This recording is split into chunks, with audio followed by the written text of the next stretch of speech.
नमस्कार, उत्तराखंड न्यूज में आपका बहुत बहुत स्वागत है। चलिए देखते हैं उत्तराखंड की 15 फटाफट बड़ी खबरों को। इससे पहले आप न्यूज को कहां से देख रहे हैं, कमेंट में बताना बिल्कुल न भूलें। उत्तराखंड विशेष सहायता पैकेज के लिए सीएम पुष्कर सिंह धामी ने पीएम मोदी को जताया आभार। मुख्यमंत्री धामी ने कहा कि केंद्र सरकार ने विकसित भारत के लिए 9 प्राथमिकताओं को बजट में शामिल किया, जो भारत के समग्र विकास को सशक्त बनाने में कारगर सिद्ध होगी।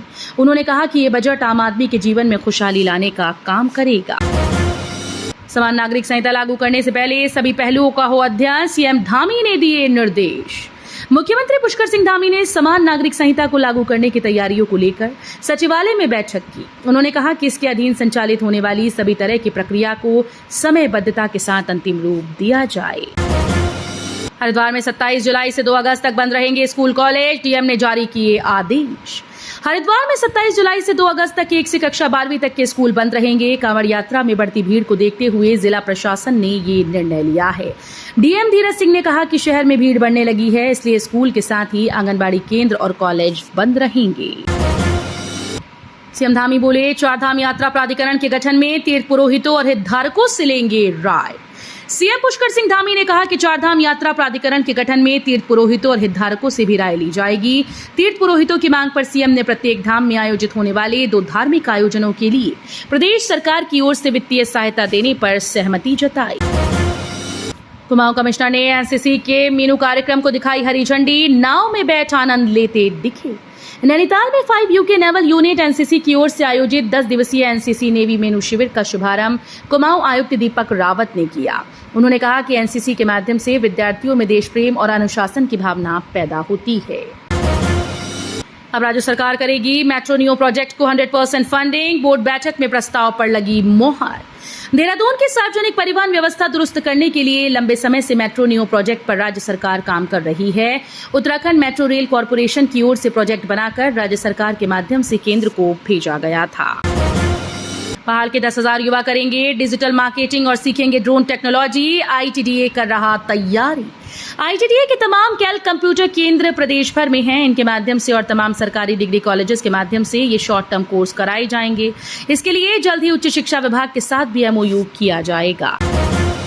प्रदेश के सैकड़ों राज्य आंदोलनकारियों को पिछले 10 महीने से नहीं मिली पेंशन। प्रदेश में सैकड़ों राज्य आंदोलनकारियों को पिछले 10 महीने से पेंशन नहीं मिली। पेंशन के लिए वे तहसील से लेकर डीएम कार्यालय के चक्कर लगा रहे हैं। शासन का कहना है कि 243 राज्य आंदोलनकारी डबल पेंशन ले रहे थे।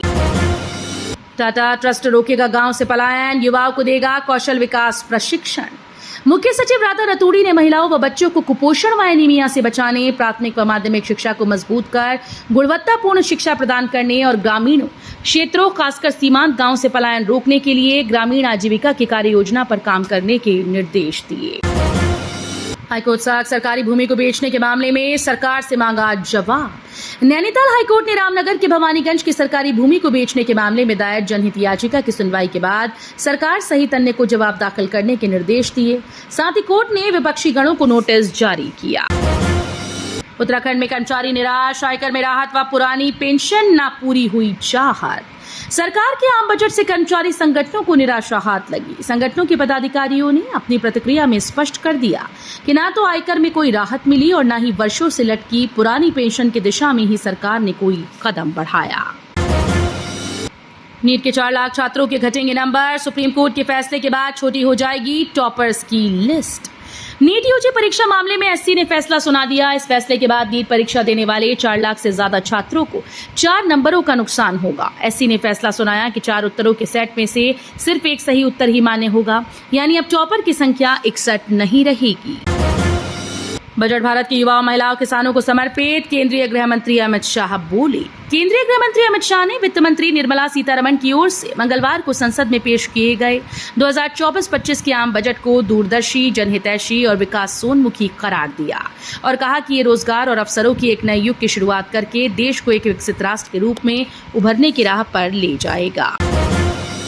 ऊर्जा सुरक्षा के लिए आत्मनिर्भरता पर जोर, देश में लगाए जाएंगे छोटे व मॉड्यूलर परमाणु ऊर्जा संयंत्र।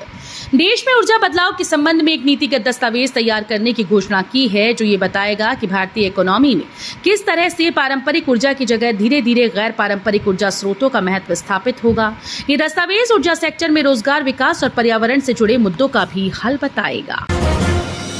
रक्षा क्षेत्र को करीब 6.22 लाख करोड़ रुपए का हुआ आवंटन।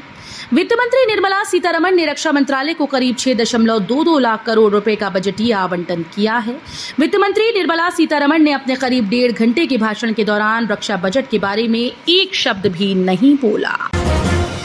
तो ये थी उत्तराखंड की 15 बड़ी खबरें। रोजाना ऐसे ही सबसे पहले अपडेट पाने के लिए चैनल को सब्सक्राइब करना बिल्कुल ना भूलें। साथ ही वीडियो को लाइक भी कर दें। धन्यवाद।